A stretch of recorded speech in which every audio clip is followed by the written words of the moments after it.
నమస్తే. ఇన్నాళ్ళు నన్ను సపోర్ట్ చేస్తూ, ఎంకరేజ్ చేస్తూ మీ ప్రేమని నాకు అందిస్తున్న ప్రతి ఒక్కరికి కృతజ్ఞతలు. అలాగే ఈ వీడియో కూడా ఖచ్చితంగా మీకు ఉపయోగపడుతుంది. లైక్, షేర్ అండ్ సబ్స్క్రైబ్ చేసి మీ సపోర్ట్‌ని నాకు అందించండి. అలాగే ఈ వీడియో పట్ల మీకున్న అభిప్రాయాన్ని కామెంట్ సెక్షన్‌లో కామెంట్ చేసి తెలియజేయండి. ఇప్పుడు వీడియోని చూద్దాం. జ్యోతిష్య శాస్త్రం ఒక అద్భుతం. వేదాంగమైన జ్యోతిష్య శాస్త్రం అనేటువంటిది మానవ జీవన గమనానికి ఒక వరం. జ్యోతిష్య శాస్త్రం నీ జీవితంలో వెలుగునింపే ఒక భాష. ఆ భాష నీకు అర్థమైతే ప్రకృతి నీతో మాట్లాడుతుంది. అస్ట్రాలజీ నేర్చుకోవాలి అనుకునే వారికి అద్భుత అవకాశం. మురళీధర శర్మ గారి అస్ట్రాలజీ క్లాసెస్ అతి త్వరలో మొదలు కాబోతున్నాయి. 100% జాబ్ గ్యారంటీ. వివరాల కొరకు సంప్రదించండి. నమస్తే, వెల్కమ్ టు అవర్ ఛానల్. నేను పద్మిని. ప్రస్తుతంతో పాటు ప్రముఖ ఆధ్యాత్మికవేత్త, ఆస్ట్రోన్యూమరాలజిస్ట్, ఎనర్జీ వాస్తు స్పెషలిస్ట్, శ్రీ విద్య ఉపాసకులు శ్రీమతి జయప్రద గారు మనతో పాటు ఉన్నారు. మాట్లాడదాం. నమస్కారం అండి. నమస్తే అమ్మా. శ్రీమాత్రే నమః. నక్షత్రాల గురించి చెప్తూ ఉన్నారు. 26 నక్షత్రాల గురించి మాట్లాడుకోవడం జరిగింది. ఇంకా ఫైనల్లీ రేవతి నక్షత్రం, చిట్ట చివరి నక్షత్రం. ఈ నక్షత్ర జాతకులు ఎలా ఉంటారు, ఏ దశతో మొదలు అవుతుంది వీళ్ళ జీవితం, ఎప్పుడు వివాహం చేసుకోవడం అనేది కరెక్ట్ టైం గా కన్సిడర్ చేస్తారు, అలాగే సెటిల్మెంట్ అనేది ఎప్పుడు ఉంటుంది, ఇత్యాది విషయాలు ఒకసారి మీ ద్వారానండి. తప్పకుండా నాన్న. రేవతి నక్షత్రం అంటేనే జనరల్ గా ఏంటంటే నక్షత్రం, రేవతి అనే ఒక అమ్మవారు పితృదేవతలకి దారి చూపించే నక్షత్రం ఈ నక్షత్రం. సో నక్షత్రం పుట్టడం ఒక అదృష్టం అయితే అది బుధ నక్షత్రం వల్ల వీళ్ళకి దురదృష్టం. అయ్యో, ఎందుకంటే జనరల్ గా మీన రాశికి బుధుడు యోగకారకుడు కాదు కదా, నీచపడతాడు. రెండు ఏంటంటే దశ బుధ మహాదశ నడిచినప్పుడు లగ్నం ఏదైనా వీళ్ళకి వ్యతిరేకంగా పడితే చిన్నప్పుడు ఎడ్యుకేషన్ మొత్తం ఇబ్బంది, చదువు మొత్తం పోతుంది. తర్వాత చదువు మధ్యలో ఆగిపోయే అవకాశాలు ఉంటాయి. కొంతమందికి దశ యోగించిన మధ్యలో ఉన్న గ్రహాలు అంతర్దశలు వచ్చినప్పుడు చదువు డిస్టర్బ్ అయ్యే అవకాశాలు ఉన్నాయి. 10th ఆగిపోయి మళ్ళీ ఇంటర్మీడియట్ డిగ్రీలు ప్రైవేట్గా కట్టడం, 10th వరకు బ్రహ్మాండంగా లైఫ్ సాగి అక్కడి నుంచి లైఫ్ తిరిగిపోవడం, టర్నింగ్ అయిపోవడం, ఇవన్నీ కూడా బుధ నక్షత్రం వల్ల ఏంటంటే వీళ్ళకి ఎన్ని తెలియట్లు ఉన్నా పాపం ఎంత కాన్సన్ట్రేట్ గా పని చేద్దాం అనుకున్నా, ఎంత నిజాయితీగా ఉందాం అనుకున్నా ఉండలేదు. అమ్మో, 17 ఏళ్ళు ఖచ్చితంగా 17 ఏళ్ళు. అంటే 17 ఏళ్ళు, అంతే. 2, 3, 4 అంటే కొంచెం తేడా వస్తుంది. ఈ తేడాలో యోగం దశలు బాగుంటాయి. కానీ బుధ మహాదశతో వచ్చే దశ వీడికి యోగించాలి కదా, మళ్ళీ వచ్చేది కేతువు యోగించాలి కదా. సో కేతువు ఎక్కడున్నాడు అనేది ఇంపార్టెంట్. సో లగ్నానికి కేతువు ఏమయ్యాడు అది కొంచెం మళ్ళీ ఒక నాలెడ్జ్ గెయిన్ చేయడానికి. కానీ ఇప్పుడు ఈ నక్షత్రంలో పుట్టిన వాళ్ళు ఏమి చదువుతారంటే వేదాలు చదువుతారు, శాస్త్రాలు చదువుతారు, తర్వాత సోషల్ అంటే సినిమా సంబంధించిన రంగాల్లో కానీ, తర్వాత క్రియేటివిటీస్లో కానీ, వీటిలో అన్ని రంగాల్లో ఉన్నారు వీళ్ళు. ఒక రంగం ఈ రంగం ఆ రంగం ఉండేది, అన్ని రంగాల్లో ఈ రేవతి నక్షత్రం ఉంటారు. దాని డిపెండ్స్ దాని జాతకంలో ఉండే యోగాలు బట్టి. బుధుడు బాగా లగ్నానికి మంచిగా బలమైన వాడైతే చక్కగా వీళ్ళు ఫిల్మ్ ఇండస్ట్రీస్లోని వాటిల్లోని, తర్వాత మంచి మ్యూజిషియన్స్లోని, క్రియేటివిటీస్లోని ఎప్పుడు నిరంతరం బిజీగా ఉండడం. సో కుజుడు కొని వీళ్ళకి యోగ లగ్నానికి అయితే కొట్టి మాట్లాడుతుంటారు.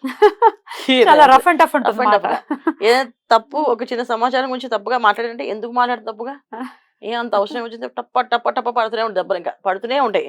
ఎందుకు కొడతారో తెలియదు, అంత కోపం ఉంటది అది. కానీ వీళ్ళిద్దరు యోగించలేదు అనుకో సైలెంట్ గా అసలు ఎవరితో ఏం మాట్లాడకుండా వాళ్ళ పని వాళ్ళు చేసుకుని వెళ్ళిపోతారు. ఇది ఈ నక్షత్రం. అంటే ఈ నక్షత్రంలో ఉండే యోగాలు ఎన్ని ఉన్నా సరే జాతకానికి యోగం కాకపోతే చాలా ఇబ్బంది పడతారు. అది ఎన్నేళ్ళు పడతారు అంటే 50 ఏళ్ళ దాకా. అబ్బా, ఖచ్చితంగా. ఏమిటి శుక్ర మహర్దశ కూడా యోగించదా? జనరల్ గా శుక్రుడు బాగున్నారు కదా అన్న. లగ్నం మీన లగ్నం అయితే శుక్రుడు యోగిస్తాడు. మీన రాశి మీన లగ్నం అయితే అప్పుడు శుక్రుడు ఒక రాగానే వీళ్ళకి కొంచెం మ్యారేజ్ అవ్వడం, ఒక సెటిల్మెంట్ రావడం, లైఫ్ కొంచెం టర్నింగ్ అవ్వడం, ఇవన్నీ బాగుంటాయి. లేకపోతే చాలా ఇబ్బంది పడతారు. తర్వాత వచ్చే రవి యోగించాలి. చాలా మంది శుక్రుడు యోగిస్తే రవి యోగించడు. అయ్యో, ఆల్టర్నేటివ్ గా ఉంటుంది కదా ఖచ్చితంగా. సో శుక్రుడు మహాదశ యోగించింది బాగానే ఒక స్థిరంగా వచ్చారు, ఇప్పటికి సంపాదించుకున్నా రవి దశ వచ్చాక మొత్తం లాక్కెళ్ళిపోతాడు. కానీ 6 ఏళ్లే కదా అనుకోవడానికి లేదు, వెళ్ళిపోవడానికి ఎంతో సమయం పడదు. ఎందుకంటే ఈ నక్షత్రం వాళ్ళకి ఒక మాయ అనేది ఈజీగా పడిపోతారు, పొగుడితే పడతారు. సో ఏదైనా మీతో అవుతుంది, మీ చేయకపోతే ఎవరు చేస్తారని అడిగితే పడతారు. జనరల్ గా మంచి వాళ్ళ వల్ల మంచితనం ఎప్పుడు కూడా ఏంటంటే ముంచుతుంది. కరెక్ట్. ఆ మంచితనం వల్ల వీళ్ళు ఎప్పుడైనా సరే ఇబ్బంది పడేది. ఈ శుక్రమాదశలో ఎంత యోగం వచ్చి అన్ని నిలబెట్టుకున్నా అనుకున్నా రవిదశ యోగించకపోతే డెఫినెట్ గా మొత్తం పోతుంది. అసలు రవిదశ యోగించకపోతే అసలు వీళ్ళకి ఆస్తులే ఉండవు, అసలు వీళ్ళకి కష్టజీవే. రవి మీన రాశికి మీన లగ్నం అయితే బాగుంటుంది. ఒకవేళ కాకపోయి ఆయన ఏదో లగ్నం పడి రవి దానికి యోగకారకుడు కాబట్టి చిన్నప్పటి నుంచి ఫాదర్ వీళ్ళని దగ్గర తీసుకోరు. ఒకవేళ చిన్నప్పటి నుంచి వీళ్ళు బాగున్న ఫాదర్ తో రిలేషన్ బాగుంటే ఫాదర్ ఉండరు, ఎర్లీ ఏజ్ లో చనిపోతారు. ఎర్లీ ఏజ్ లో చనిపోతారు. సో ఒంటరి పక్షిగా వీళ్ళు ఎదగాల్సి వస్తుంది. ఇంకా వీళ్ళకి బాధ్యతలు ఉంటే ఆ బాధ్యతలన్నీ వీళ్ళు నెత్తినేసి తిప్పవలసిన బాధ్యత కూడా ఉంటుంది. వీళ్ళే చేసుకోవాలి. నెరవేర్చాలి అవన్నీ నెరవేర్చాలి కూడా. కంపల్సరీగా. Okay, okay. ఇలాంటి పరిస్థితులు వీళ్ళకి రేవతి నక్షత్రం వాళ్ళకి. Right. వీళ్ళకి ఎప్పుడు బాగుంటుంది అంటే జీవిత భాగస్వామి వచ్చాక. అప్పుడు మరి ఎప్పుడు పెళ్లి చేసుకోవడం కరెక్ట్ వీళ్ళు? శుక్ర మహాదశలోనే అవుతుంది అన్న. అంతే. శుక్రుడిలోని ఒక వివాహం అనేది ఒక బ్రహ్మాండంగా చేసుకోవాలంటే అది శుక్ర మహాదశలో జరుగుతుంది. Right. శుక్రుడు శని అంతర్దశ వచ్చినప్పుడు, Right. బుధుడు అంతర్దశ వచ్చినప్పుడు, లేకపోతే గురువు అంతర్దశ వచ్చినప్పుడు వీళ్ళకి వివాహం అవుతుంది. సో ఈ దశలో వివాహం అయినప్పుడు జీవిత భాగస్వామి చాలా ఇంపార్టెంట్ వీళ్ళకి. వీళ్ళకి ఒక గైడ్ ఆమె ఉండి, అమ్మాయి అయినా అబ్బాయికైనా వాళ్ళు హెల్ప్ చేస్తారు ఏ విషయంలో అయినా. ఇలా కాదు ఇలా చేద్దాం, ఇలా కాదు ఇలా చేద్దాం అనేసి. లేకపోతే ఏంటంటే వీళ్ళు బోల మనుషులు, బోలతత్వం ఉంటుంది, కొంచెం భయం కూడా ఉంటుంది, బయటికి కనబడే భయం. ఆ బయటికి కనబడే భయాన్ని కొట్టేసి మాట్లాడుతుంటారు. ఆ కుజుడు యోగకారకుడు అయితే వాళ్ళకి. సో ఆ భయాన్ని వాళ్ళు చూపించకూడదని టపటప కొట్టేసి అక్కడి నుంచి వెళ్ళిపోతారు, తిట్టేసి వెళ్ళిపోతుంటారు. కానీ ఎందుకంటే అది భయంతో వస్తుంది. మామూలుగా అయితే అసలు సహజంగా భయం ఎక్కువ ఉన్న వాళ్ళు ఏంటంటే అసలు మాట్లాడరు. నాకు వద్దండి, నాకు ఈ విషయాలు, ఈ గొడవలకి దూరం. జనరల్గా మీనరాశి వాళ్ళు గొడవలకి దూరంగానే ఉంటారు. అక్కడ గొడవ జరుగుతుందంటే మాకు అక్కర్లేదని చెప్పి పక్కన వెళ్ళిపోతారు. అది వీళ్ళ తత్వం. ఆ నక్షత్రం వాళ్ళకి అదే తత్వం ఉంటుంది. ఈ తత్వం ఉన్న కారణం ఏంటంటే వీళ్ళకి ఏ విషయమైనా సరే, ఆ రేవతి నక్షత్రం అంటే రేవతి అమ్మవారు ఏంటంటే ఆవిడ పితృదేవతను దారి చూపించే మార్గాన్ని చూపిస్తుంది తప్ప ఆవిడ ఎప్పుడు ఎవరితోటి పోట్లాడదు. సో ఆ లక్షణం వీళ్ళకి ఆ నక్షత్రం వాళ్ళకి ఉంటుంది, అమ్మాయిలకైనా అబ్బాయిలకైనా. దీనివల్ల వీళ్ళకి ఆ పోట్లాడతనం అనేది ఉండకపోవడం, కొంచెం లగ్నానికి కొంచెం అగ్రెసివ్ గా రాహు గాని కుజుడు గాని ఉంటే రఫ్ అండ్ టఫ్ గా మాట్లాడతారు. ఇష్టం వచ్చేట్టు అసలు నోట్లోంచి మాటలు ఆగవాళ్ళు. వాళ్ళ తిట్లు మనం భరించలేం కూడా, అంత గట్టి తిడతారు. అమ్మాయిలు అబ్బాయిలు అంతే, వాళ్ళు తిట్టారంటే ఇంక అంతే. అసలు ఇంత బ్రహ్మాండంగా ఉంటారని చెప్పారు, ఇప్పుడు ఏంటి వాళ్ళు తిడుతున్నారంటే నిజంగా వాళ్ళకి చూసుకోవాలి జాతకంలో. కుజుడు మేజర్ రోల్ ని ప్లే చేస్తాడు. కుజుడు రాహు ఇద్దరు బాగా మంచి మేజర్ రోల్ చేసి అసలు నోట్లోంచి మాటలు అసలు ఆగనే ఆగవాలి. తిడుతుంటే అసలు పంచలు వేసినా అసలు మనం ఆపుకోలేము అనమాట. అలాంటిగా నవ్వించడం గానీ అలా తిట్టడం కానీ చేస్తారు. నవ్వుతూ తిడుతుంటారు. ఇదో టాలెంట్. అంటే వీళ్ళకి గురువు గారు యోగించారంటే ఇంక అంతే, నవ్వుతూ తిట్టేస్తుంటది.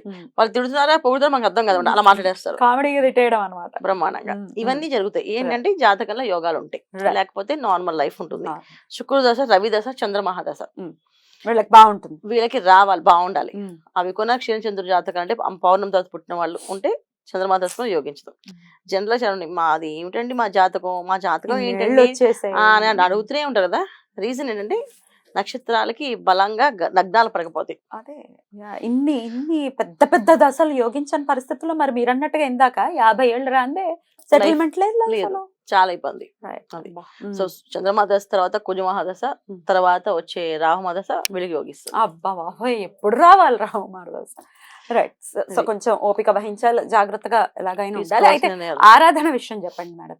ఖచ్చితంగా వీళ్ళు అమ్మవారి ఆరాధన, అమ్మవారి ఆరాధన. మీనరాశి అంటేనే అమ్మవారి ఆరాధన చేయాలి. ఎందుకంటే రేవతి నక్షత్రం, ఉత్తరాభాద్ర నక్షత్రం, శని భగవాన్ నక్షత్రము, వీళ్ళంతా ఏంటంటే కృష్ణుడిని అమ్మవారిని ఎక్కువ ఆరాధిస్తుంటే పనులు అవుతుంటాయి.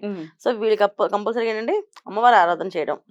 తర్వాత శుద్ర దేవతలతో జోలికి వెళ్ళకూడదు. వీళ్ళు సాత్వికమైన గుణాలతో సాత్వికమైన దేవతల్ని ఆరాధించాలి.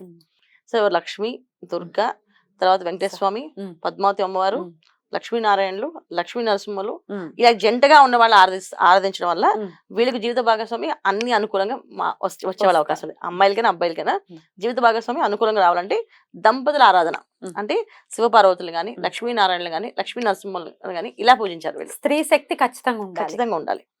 అలా చేస్తే బ్రహ్మాండంగా వీళ్ళకి కొంచెంలో కొంచెం మేలు. అద్భుతం అండి, చాలా బ్యూటిఫుల్ గా ఎక్స్ప్లెయిన్ చేశారు. ఈ నక్షత్రమే కాదు, ఎంటైర్ గా అన్ని 27 నక్షత్రాలు కూడా వాళ్ళ మహర్దశలు ఎలా మొదలవుతాయి. డెఫినెట్ గా ఈ సిరీస్ ఉపయోగపడుతుంది. ఎందుకంటే ఇప్పుడే ఏజ్ లో ఉన్నారు పిల్లలు, ఎప్పుడు వీళ్ళకి వివాహం చేయడం కరెక్ట్. ఇప్పుడు వివాహ వ్యవస్థలో మనం చూస్తున్న ఇన్ని వివాహ వ్యవస్థ ఎంత ఒడిదుడుకులను ఎదుర్కొంటుంది, ఎన్ని డివోర్స్ కేసెస్ చాలా కామన్ గా తీసేసుకుంటున్నారు. అది కరెక్ట్ కాదు. ఒకసారి బంధం ఏర్పడింది అంటే ఆ బంధం చాలా చాలా చాలా ఆనంద వారి జీవితాలన్నీ కూడా, ప్రతి ఒక్కరి జీవితం కూడా చాలా సాఫీగా వెళ్ళాలన్న ఉద్దేశంతో అడగడం జరిగింది. చాలా వివరంగా అన్ని నక్షత్రాల గురించి తెలియజేసినందుకు మరీ కృతజ్ఞతల్ని తెలియజేస్తూ మీకు నమస్కారం అండి. నమస్తే అమ్మ. శ్రీమాత్రే నమః.